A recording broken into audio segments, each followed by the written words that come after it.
ভালো।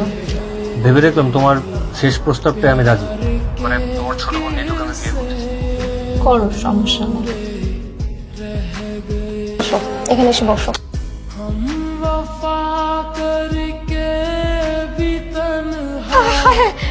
এটা তুমি কি করলে বাবা? তুমি আংটিটা নিতুকে না পরিয়ে ওকে কেন পরালে? তুই আংটি খোল, খোল, খুলে নিতুর হাতে দে, যা বলছি। তুমি চুপ করো, তুমি সারা জীবন শুধু আপুকে কষ্ট দিয়েই যাবা। বাবা আর আমি সারা জীবন সেটা দেখবো।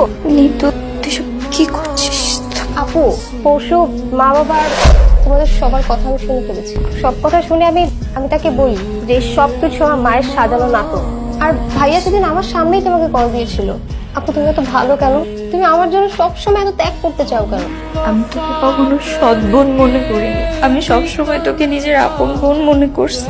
যা হওয়ারটা হয়ে গেছে। আগামীকালকে আমার বাবা মা আপনাদের বাসায় আসবে, বিয়ের বাকি যা কিছু আছে সবকিছু ফাইনাল করবে।